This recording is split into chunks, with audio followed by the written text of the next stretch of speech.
Hello बच्चों। तो सबसे पहले क्वेश्चन एक बार देखिए, खुद से ट्राई करिए, तो वीडियो को कंटिन्यू करिए। और उससे पहले अगर आप हमारे चैनल पर नए हैं तो सबसे पहले चैनल को सब्सक्राइब कर लीजिए, जिससे आपको अच्छे अच्छे वीडियो मिलते रहें। तो शुरू करते हैं। एक बार देखो क्वेश्चन क्या है। Consider the equation this one. क्या है? Sine inverse X square minus six X plus 17/2 plus cos inverse K equal to पाई/2। Then correct option is are the largest value of K for which equation has two distinct real solution is one. The equation must have real roots if k belongs to -1/2 to 1. The equation must have real roots if k belongs to -1, 1/2. The equation have unique solution if k is equal to -1/2. तो ये देखना है। देखो अब यहाँ पे अगर आप इक्वेशन को ध्यान से देखो तो क्या लिखा हुआ है, sine inverse something plus cos inverse something is equal to पाई/2। तो आपको ये बात पता है कि sine inverse X plus cos inverse X equal to पाई/2 होता है। लेकिन कब होता है? जब यहाँ पे देखो साइन इनवर्स एक्स है, यहाँ पे कॉस इनवर्स एक्स है, तो ये और ये क्या होना चाहिए? सेम है ना।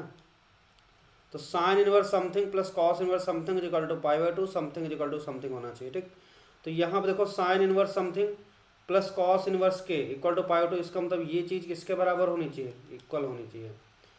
समझ आ गया। एंड दूसरी चीज़, ये डिफाइंड होने के लिए के क्या होना चाहिए? के की वैल्यू होनी चाहिए -1 से 1 के बीच होनी चाहिए। ये कंडीशन भी मस्ट है। क्लियर है?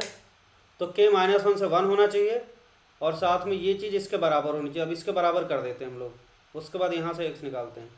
तो ये एक्स स्क्वायर माइनस 6x और प्लस 17/2 इक्वल टू के कर देते हैं ना।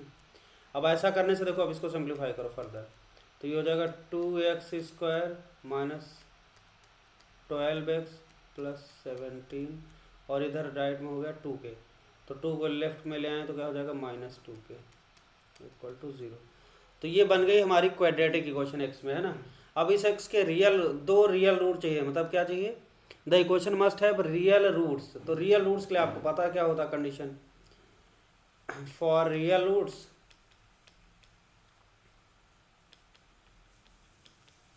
d must be greater than equal to 0 ना। रियल रूट्स के लिए d must be greater than equal to 0। तो इसका discriminant greater than equal to 0 करा दो। ये क्वाड्रेटिक इनएक्स है, तो ये हो जाएगा b² मतलब -12 का स्क्वायर, b² माइनस 4a की वैल्यू 2 है और c की value 17 - 2k, 17 - 2k greater than equal to 0 करा देते हैं। तो देखो तो यहाँ से आ जाएगा आपका 144 और इसको करो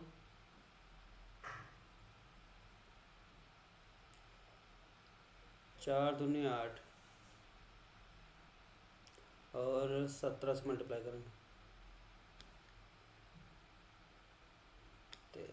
136 और प्लस कितना हो जाएगा? 16k इस ग्रेटर देन इक्वल टू 0 है ना।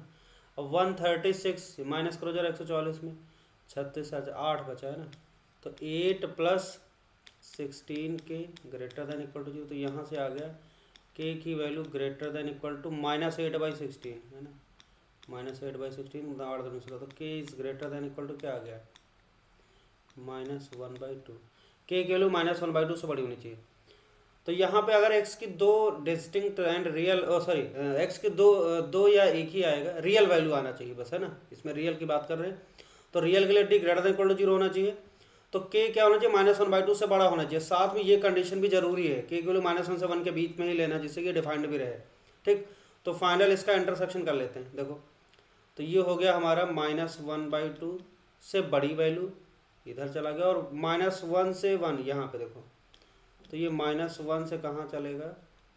1 कहाँ यहाँ कहीं होगा ये, तो -1 से 1। तो रियल रूट होने के लिए क्या होना चाहिए? k की वैल्यू -1/2 से 1। तो k बिलोंग्स टू क्या हो गया? -1/2 से 1 हो गया। अब यहाँ पे दिखाई पड़ रहा कि k d इक्वल 0 कब होगा? जब k की वैल्यू -1/2 होगी। तो उस सिचुएशन में x की एक ही वैल्यू आएगी। तो जैसे ऑप्शन में लिखा हुआ the equation have unique solution if k equal to -1/2, एकदम सत्य बात लिखी है ना। तो k की वैल्यू -1/2 पे, तो d क्या हो जाएगा? इस केस में d 0 हो जाएगा। d 0 करेंगे तो k की वैल्यू क्या आ जाएगी? -1/2 आ जाएगा ना। d 0 करा दो तो सिंपल सा, तो k इक्वल टू -1/2 आ जाएगा। तो इसमें x की एक ही वैल्यू आएगी, रियल, है ना। और दूसरा देखो the equation must have real roots if k belongs to, एकदम सत्य बात लिखी, ये भी सही हो गया है ना। The equation must have real roots if k belongs to -1 से 1/2, तो -1 से 1/2, तो देखो ये 1 के अंदर ही तो गड़बड़ हो जाएगा ना, -1 गड़बड़ हो गया ना, -1 से -1/2 से 1 के बीच आएगा ना, तो ये गलत हो गया। ठीक, द लार्जेस्ट वैल्यू आपके for which equation has two distinct real solution is 1।